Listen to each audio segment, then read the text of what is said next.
घर साफ़ सुथरा मिले तो सबको बहुत अच्छा लगता है, लेकिन इसके पीछे बहुत सारी मेहनत भी रहती है।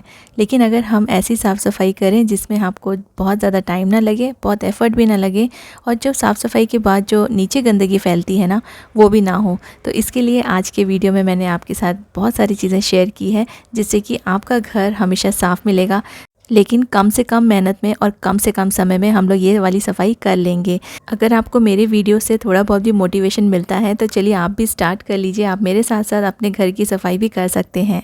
और घर की साफ़ सफाई अगर आसान तरीके से की जाए तो ये ना बहुत ज़्यादा बर्डन भी नहीं लगता है। तो चलिए स्टार्ट करते हैं आज का वीडियो और करते हैं घर की सफाई आसान तरीके से। और किसी भी चीज़ को साफ़ करने में आपको 10 मिनट से ज़्यादा नहीं लगेंगे। हेलो गाइस, नमस्ते एंड वेलकम बैक। हमारी जो किचन की वॉल्स होती है, क्योंकि हम यहाँ पे खाना बनाते हैं, तो स्टीम के साथ साथ जो डस्ट चिपका हुआ रहता है वॉल में, उससे ये वॉल्स ना बहुत ज़्यादा गंदी हो जाती है। और इसको अगर हम बीच बीच में क्लीन नहीं करेंगे तो ये इतनी गंदी हो जाएगी कि आपके ना हाथ भी दर्द होंगे। इनफैक्ट आपको कई बार दूसरे लोगों को बुलाना पड़ता है ये सारी चीज़ें क्लीन करने के लिए। तो मैं इनको ना बीच बीच में हमेशा क्लीन करती रहती हूँ, क्योंकि बहुत ज़्यादा अगर गंदा हो जाए तो मुझसे ना साफ़ सफाई नहीं हो पाती है। इसलिए मैं इसको बहुत ज़्यादा गंदा होने ही नहीं देती हूँ। और ऐसे वाले माइक्रोफाइबर वाले जो कपड़े आते हैं या जो ये टूल आता है ना, इसको आप यूज़ कीजिए, इससे बहुत जल्दी सफाई होगी। नीचे इसमें कुछ भी कचरा नहीं गिरेगा, क्योंकि मैंने इसे गीला करके साफ़ किया है। और वॉल्स भी ना जल्दी साफ़ हो जाएगी। जो गंदगी रहती है वो सब ये जो माइक्रोफाइबर का जो ये कपड़ा इसमें लगा हुआ है ना, उसमें चिपक जाता है। और इसको वॉश करना बहुत ईजी है। आप साबुन नहीं भी लगाएंगे ना, सिर्फ पानी से इसको क्लीन करेंगे तो ये ईजिली क्लीन हो जाएगा।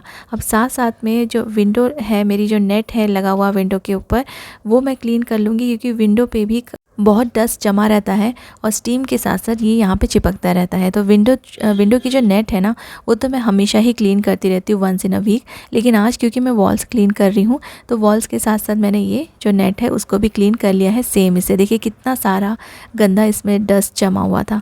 तो ये चीज़ें ना हमको दिखती नहीं है, लेकिन ये बहुत गंदी रहती है। तो आप अगर ऐसे टूल्स यूज़ करेंगे तो आपकी जो सफाई है वो आसान होगी, और नीचे ना कुछ भी कचरा नहीं गिरेगा। और ये ना थोड़ा आपको अंधेरा दिख रहा होगा, क्योंकि मैंने आज थोड़ा सा मॉर्निंग में आधा घंटा पहले उठ के मैंने ये साफ़ सफाई स्टार्ट की है। क्योंकि ये जब क्लीनिंग मैं स्टार्ट करती हूँ ना, तो बीच बीच में फिर दूसरे काम आने से रह जाती है। इससे सबके उठने के पहले मैं ये वाली जो क्लीनिंग है वो कर लेना चाहती थी।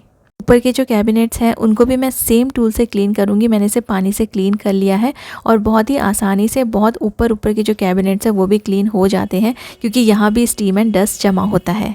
अब आज बाथरूम क्लीन करने के पहले मैंने जितने भी बकेट्स और टब्स थे मेरे पास ना, उनको भी मैंने स्क्रब करके अच्छे से क्लीन कर लिया है। बहुत ही सिंपल है, क्योंकि ये सारी चीज़ें हम डेली यूज़ करते हैं, तो वाटर स्टेन्स या फिर कुछ ना कुछ तरीके से ना ये गंदे हो जाते हैं। तो जितने भी मग और टब्स हैं उसको अगर आप बीच बीच में साफ़ सफाई इनकी करते रहेंगे तो ये भी क्लीन रहेंगे, और इनसे भी फिर आपका जो बाथरूम है ना वो गंदा नहीं दिखेगा।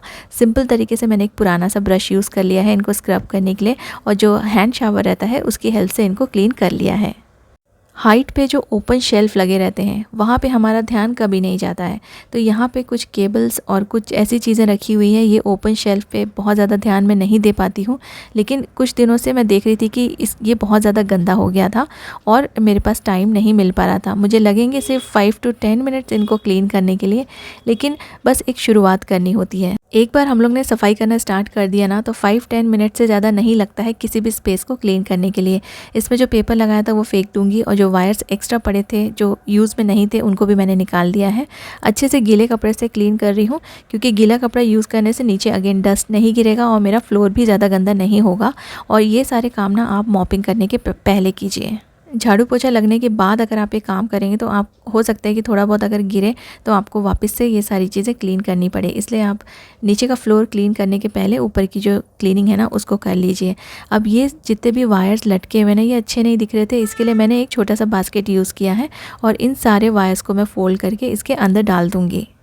कोई भी फैली हुई चीज़ को अगर आप समेट के अच्छे से किसी बास्केट में या फिर किसी भी ऑर्गेनाइज़र में रख देंगे ना, तो वो जगह भी ना अच्छी दिखने लगेगी, ऑर्गेनाइज्ड और क्लीन लगने लगेगी। तो ये फैले हुए वायर्स बहुत ख़राब दिखते हैं। इनके लिए आप ऐसे बास्केट्स यूज़ कर लीजिए जिससे कि ये सारे जगह पे रहेंगे, क्योंकि इनको मैं यहाँ से हिला नहीं सकती हूँ, इनका जगह यहीं पे है। और ये कुछ केबल्स हैं, कुछ वाईफाई के वायर्स हैं जो दूसरी जगह पे फिट नहीं हो सकते, इसलिए इनको सिर्फ मैं हाइड कर सकती हूँ या फिर मैं ऑर्गेनाइज़ करके रख सकती हूँ। इसलिए मैंने यहाँ पे एक ये बास्केट छोटा सा यूज़ कर लिया है। सारे के सारे वायर्स एंड प्लग्स उसके अंदर चले गए हैं। छोटे छोटे बास्केट्स और ऑर्गेनाइज़र्स यूज़ करके जो दूसरी चीज़ें थी वो भी मैंने यहाँ पे अरेंज करके रख दी है। तो देखिए ये जो शेल्फ़ है बहुत ही गंदा दिख रहा था ना, अब काफ़ी क्लीन एंड ऑर्गेनाइज्ड और कलरफुल भी लग रहा है।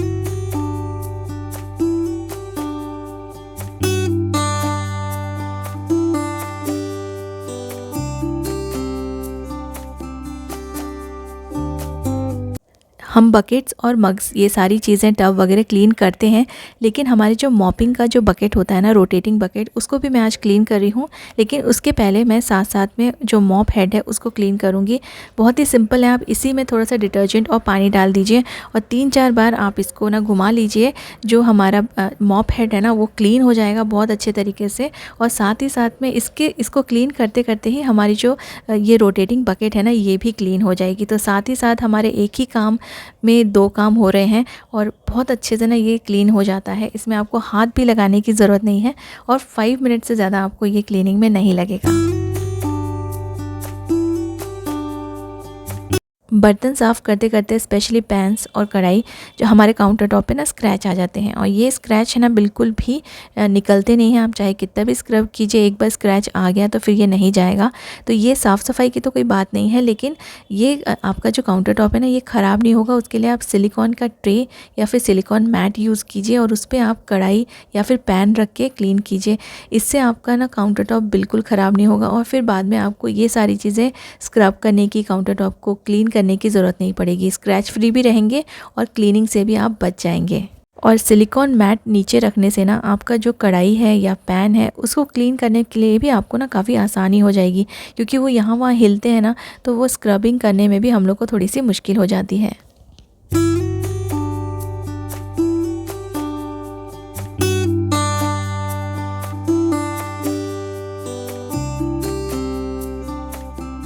बहुत ही सिंपल तरीका है, इससे आपके पैन्स वगैरह जल्दी से क्लीन हो जाएंगे। इसमें आपको टाइम वेस्ट करने की ज़रूरत नहीं पड़ेगी।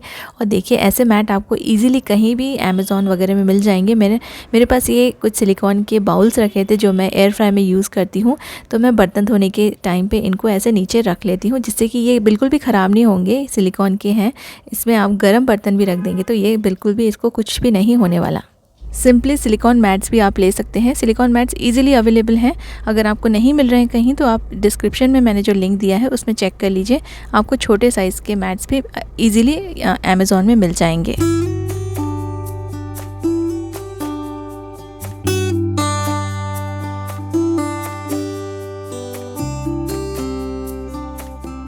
घर में रखे सामान को धूल से बचाने के लिए मैं ऐसे बॉक्सेस यूज़ कर लेती हूँ, जिससे कि ना सामान इसमें अंदर में रखा रहता है तो चीज़ें ख़राब नहीं होती हैं और बार बार इन्हें निकाल कर हम लोग को पोंछना नहीं पड़ता है, साफ़ नहीं करना पड़ता है। लेकिन ऊपर से ये बॉक्सेस भी गंदे हो जाते हैं, तो इसके लिए ना मैं एक ये पुराना सा कर्टन यूज़ कर रही हूँ। इससे कवर करके रख दूँगी तो ये बॉक्स गंदा नहीं होगा। और जो कार्डबोर्ड का बॉक्स है ना, अब उसको साफ़ करने में थोड़ी परेशानी होती है, लेकिन बॉक्स अगर कवर्ड रहेगा ना किसी भी कपड़े से, तो बस ये कपड़े को हटा के आप कपड़े को वॉश कर सकते हैं कुछ दिनों के गैप में। अंदर का जो बॉक्स है वो साफ़ रहेगा और बॉक्स के अंदर की चीज़ें भी क्लीन रहेंगी।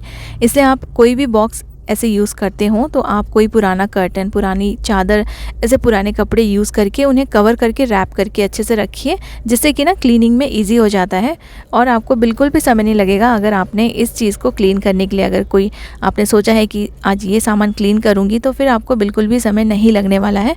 बस कपड़ा जो है वो बॉक्स में से रिमूव करके इसको आपको वॉशिंग मशीन में डालना है। घर को कुछ इस तरह से रखने से ना आपकी क्लीनिंग बहुत ही इजी हो जाती है और फिर बिल्कुल समय नहीं लगता है। अगर कोई भी चीज़ हमको क्लीन करनी रहे तो बस फटाफट से हो जाती है।